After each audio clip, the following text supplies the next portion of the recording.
Hi class, welcome to Module 2. Hope you had a great week last week. It was fun engaging with you all.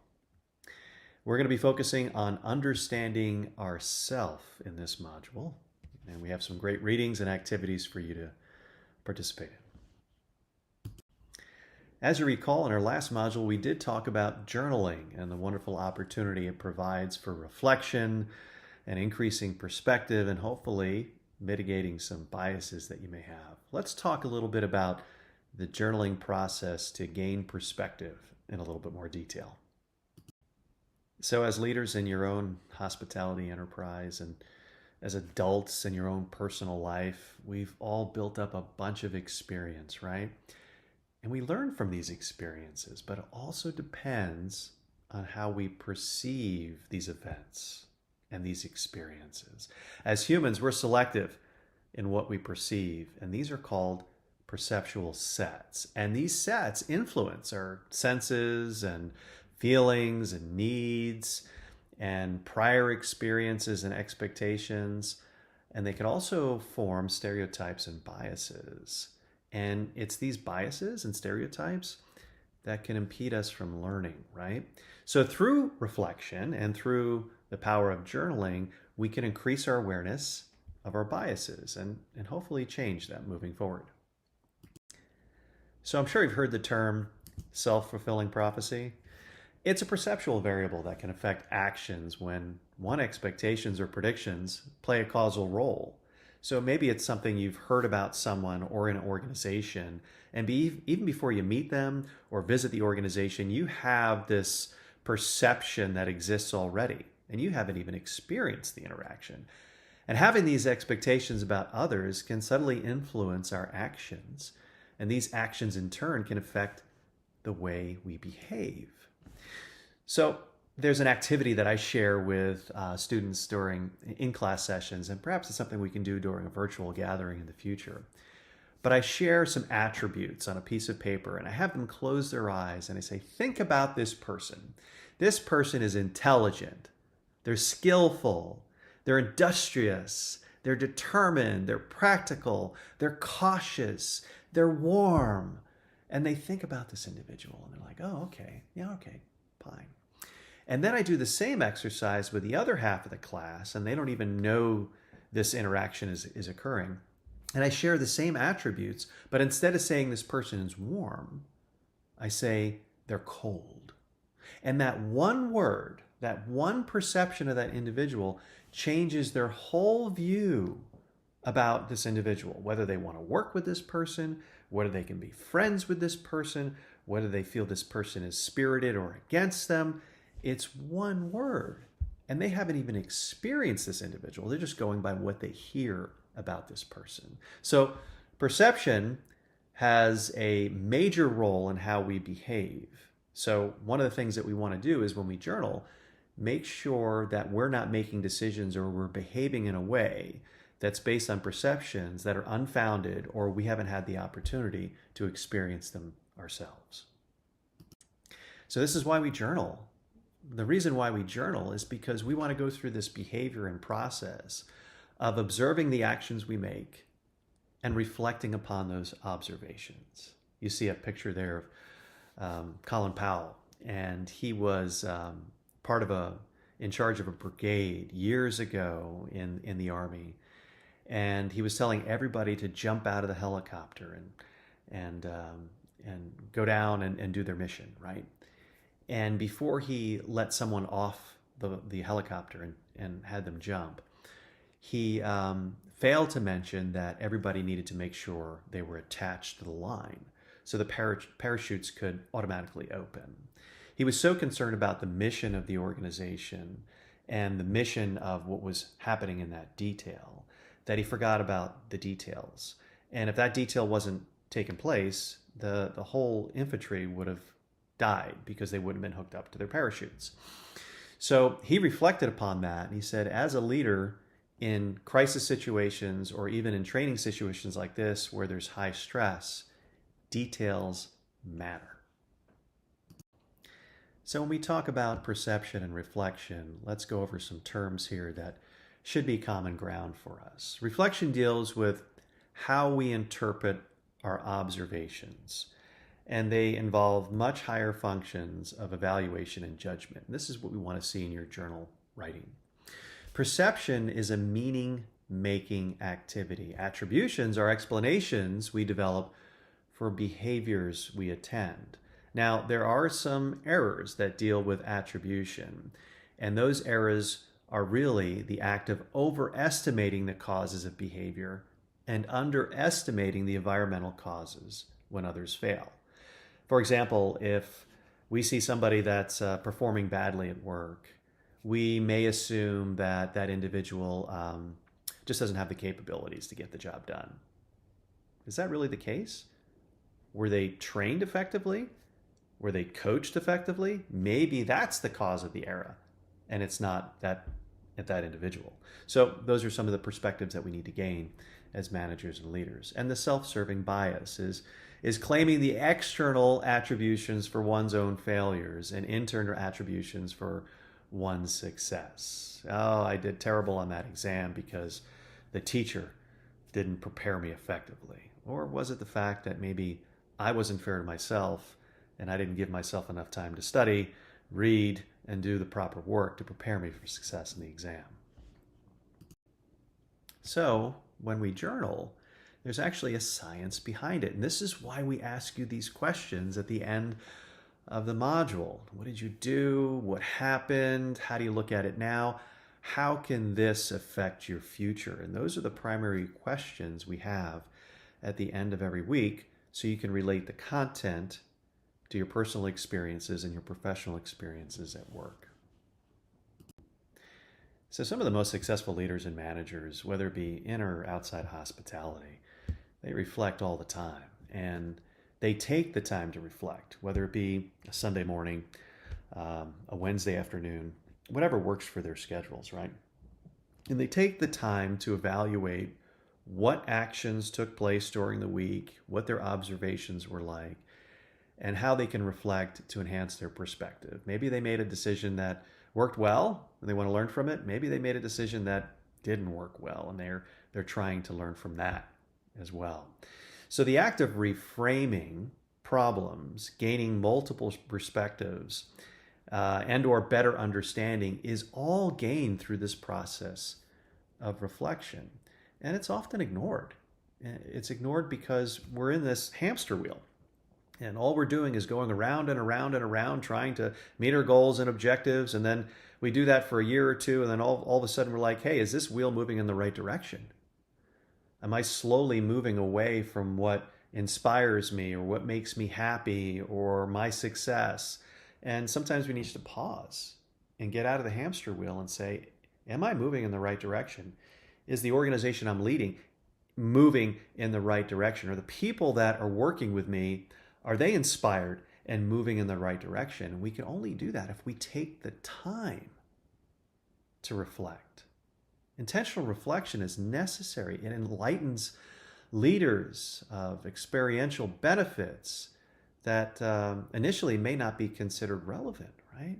And it's this spiral experience that we just talked about in our last slide, that the more we reflect, the more we benefit we can receive from past and future experiences. So it's all woven into like a cobweb, right?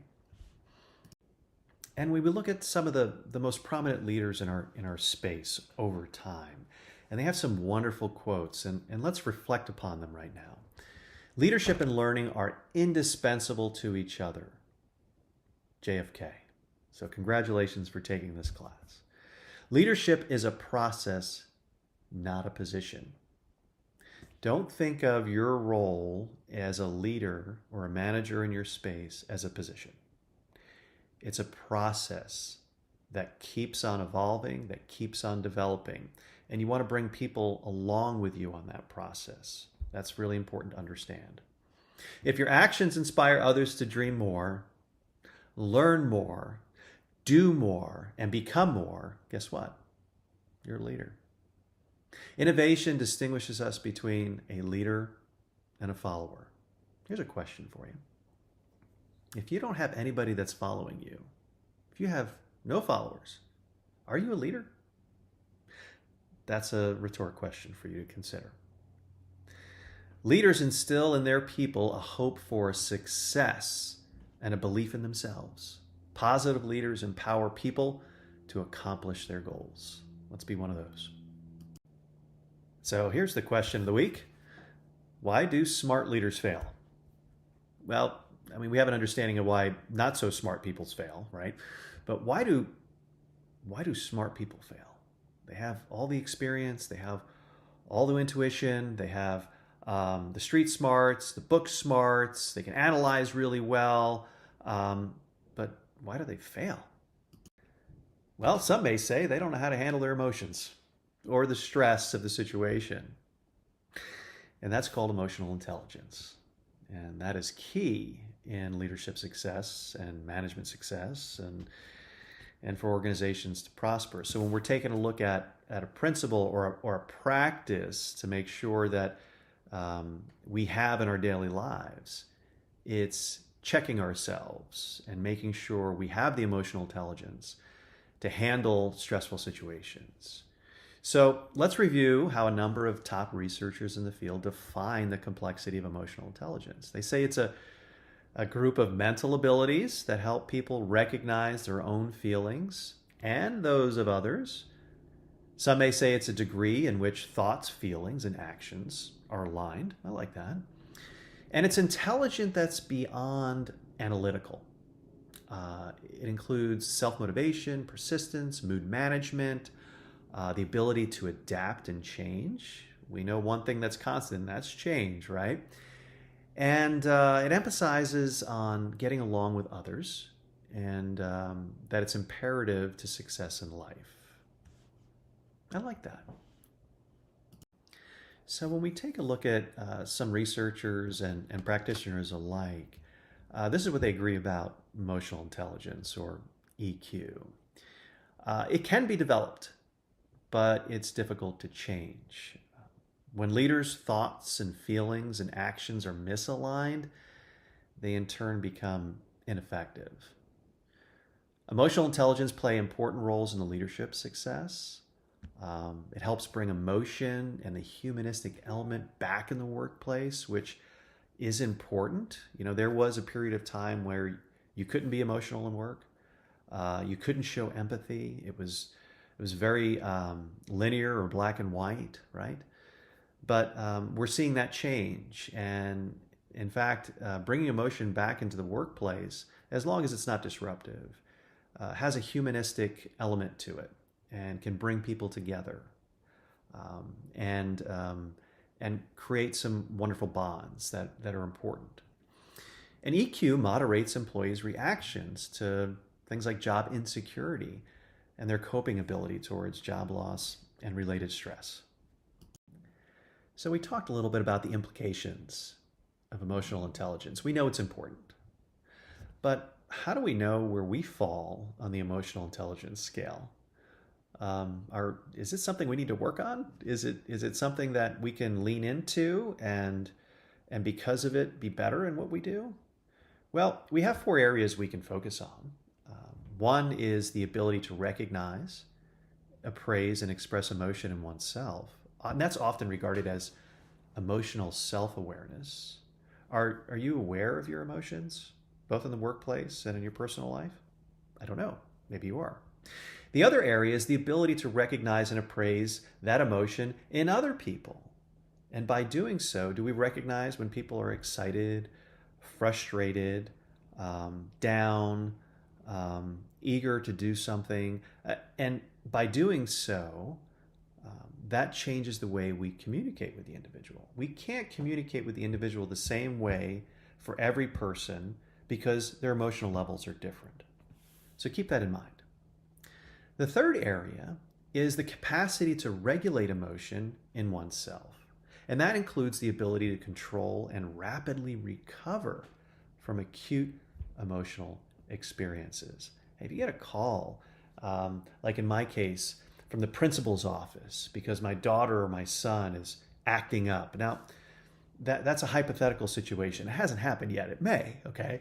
But if I get a call and I'm at work and the principal's like, hey, your son or daughter did something really bad, that's going to affect me. It's going to affect me at work. It's going to affect me personally. And I have to be able to just understand that that's going to fire me up. And during that time, I'm not going to really interact with too many people at work because my emotions might be a little bit too high. Did you ever get like an email from somebody and your emotions get high because it wasn't a very nice email and you're getting ready to fire that email back? Don't do it. Don't do it. Regulate your emotions, okay? And think about it. You can write something, don't send it, and then after a day or so, read it and say, that probably wasn't such a good idea. I shouldn't send that, okay? We all regulate our emotions a little bit differently, so we have to understand where we fall in that spectrum. And then the last area would be the use of emotion to facilitate performance. That is, can we direct emotions towards constructive ends in personal development? Or do we direct emotions towards abusive behaviors? We certainly don't want to do that. But if we can use emotions to facilitate success, facilitate productivity, that's kind of the fire that we need in our belly to move forward and grow as leaders. So how do we build emotional intelligence? I'm sure you've heard from some people, you either have it or you don't. That's not necessarily the case. If you have it, great. You have some personality traits that align with, being open and being flexible, being able to manage stress effectively. If you don't have high levels of emotional intelligence, you can get there, okay? You just need to put into practice some of the behaviors that are going to make you better. So stay in tune and be aware of your own emotions. That's going to be really important. And journaling and reflection is a great way to do that, even after this class. We want you to do it after these 8 weeks are over, okay? We want you to practice effective communication. So it's not competitive communication with others, it's cooperative communication. What do I mean by that? So are you ever in an environment or have you ever been part of a communication with someone when they're talking to you and all you're thinking about is what you're going to say when they stop talking? Okay, that's competitive communication. So what we want to do is when someone's talking, we want to really listen. And don't think about what we're going to say next. Really try to understand what they're saying and tune into their emotions while they're saying it. Because 93% of the communication is nonverbal. So we need to stay in tune with all of the nonverbal cues. And a lot of that could be the way they say it, not exactly what they're saying. Seeking different points of view is really important. That helps with our perspective. And seek and develop connections with people. That's really important in enhancing your emotional intelligence. So we talked about personality traits as they relate to emotional intelligence, but we didn't really talk about what personality traits are and what they mean. So you're going to be doing an assessment of yourself over a couple of activities in class this week. So we'll do a big 5 and then a 16 personality examination, which extends that a bit. But in essence, we're going to be looking at your openness, your conscientiousness, whether you're self-disciplined or not, your agreeableness, whether you're cooperative or not, if you prefer to be extroverted or introverted, what's inside of you there, and if you're emotionally stable or not. Those are some of the indications we're going to have from these assessments. And we want you to be, these are all self-perceived, right? So we want you to be open and honest with yourself. This is really important. This gives you a baseline in which you can grow. If there are areas that you see that you would like to improve upon, you're only going to be able to improve upon them if you're really honest about yourself in these assessments. So let's have some fun with it. Look forward to that.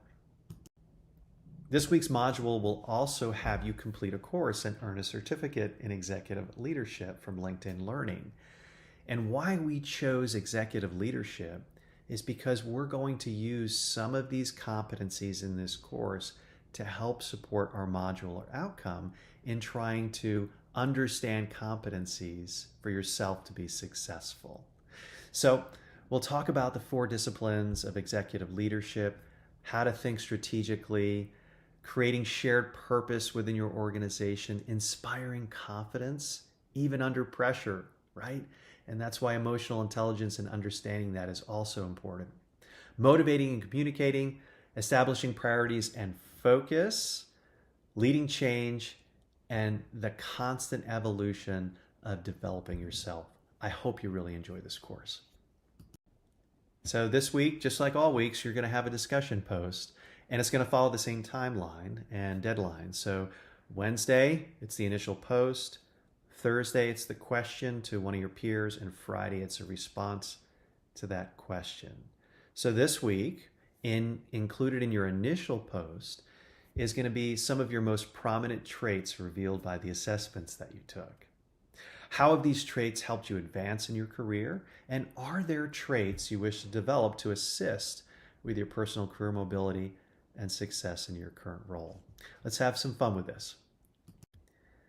So just like last week, we're going to have a journaling activity for you to do. We started this lecture with the importance of journaling and understanding that this is a behavior we need to have in our lives even after this class is over. So click on your journal assignment. It'll identify which areas of the content we're expecting you to reflect upon, and I look forward to reading them.